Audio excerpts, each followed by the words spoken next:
Halo, Assalamualaikum warahmatullahi wabarakatuh. Perkenalkan, nama saya Vindiani Vania Putri, NPM 091900000099. Saya dari Prodi S1 Keperawatan 4B, Sekolah Tinggi Ilmu Kesehatan Indonesia Maju, Lenteng Agung, Jakarta Selatan. Mata kuliah Keperawatan Komunitas 1. Dan di video kali ini, saya akan menjelaskan tentang pola penggunaan obat bahan alam sebagai terapi komplementer pada pasien hipertensi. Dan bisa dilihat ya teman-teman, di situ ada contoh jurnalnya dan yang di bawah ada linknya. Pendahuluan. Hipertensi adalah suatu keadaan ketika tekanan darah di pembuluh darah meningkat secara kronis. Hal tersebut dapat terjadi karena jantung bekerja lebih keras memompa darah untuk memenuhi kebutuhan oksigen dan nutrisi tubuh. Jika dibiarkan, penyakit ini dapat mengganggu fungsi organ-organ lain, terutama organ-organ vital seperti jantung dan ginjal. Selanjutnya ada jenis-jenis obat bahan alam. Jenis obat bahan alam adalah jenis obat yang menggunakan bahan baku dari alam. Kriteria objektif jenis obat bahan alam adalah: yang pertama ada jamu. Pada kemasan atau wadah atau pembungkus atau brosur terdapat logo ranting daun yang terletak dalam lingkaran yang dicetak dengan warna hijau di atas dasar warna putih atau warna lain yang menyolok kontras, dan terdapat tulisan jamu. Dan yang kedua ada obat herbal berstandar. Pada kemasan atau wadah atau pembungkus atau brosur terdapat logo jari-jari daun sebanyak 3 pasang yang terletak dalam lingkaran yang dicetak dengan warna hijau di atas dasar warna putih atau warna lain yang menyolok kontras, dan terdapat tulisan obat herbal terstandar. Yang ketiga ada fitofarmaka. Pada kemasan atau wadah atau pembungkus atau brosur terdapat logo jari-jari daun yang membentuk bintang yang terletak dalam lingkaran. Selanjutnya, sediaan obat bahan alam. Sediaan obat bahan alam adalah bentuk obat bahan alam yang digunakan pasien. Kriteria objektif sediaan obat bahan alam adalah: yang pertama ada rajangan.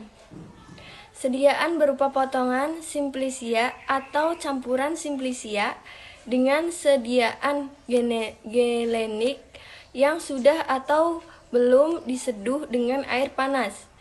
Yang kedua, pil. Sediaan yang berbentuk bulat dan padat. Yang ketiga, tablet. Sediaan padat, kompak, dengan bentuk tabung pipih, silindris, atau bentuk lain. Yang keempat, kapsul. Sediaan yang terbungkus cangkang keras atau cangkang lunak. Yang kelima, serbuk. Sediaan berupa butiran homogen yang halus. Yang keenam ada larutan. Sediaan berupa cairan yang mengandung satu atau lebih bahan alam terlarut. Dan yang ketujuh, lain-lain. Sediaan yang tidak termasuk ke dalam bentuk rajangan, pil, tablet, kapsul, serbuk, dan larutan. Oke, lanjut ya teman-teman. Ada pola penggunaan obat bahan alam. Hasil penelitian ini menunjukkan bahwa 70,9% pasien hipertensi menggunakan obat bahan alam sebagai terapi komplementer. Hal ini sesuai dengan penelitian oleh Pujianto 2008, yang juga menunjukkan bahwa seluruh pasien hipertensi dalam penelitiannya selain mengkonsumsi obat modern, juga minuman obat tradisional dari tumbuh-tumbuhan.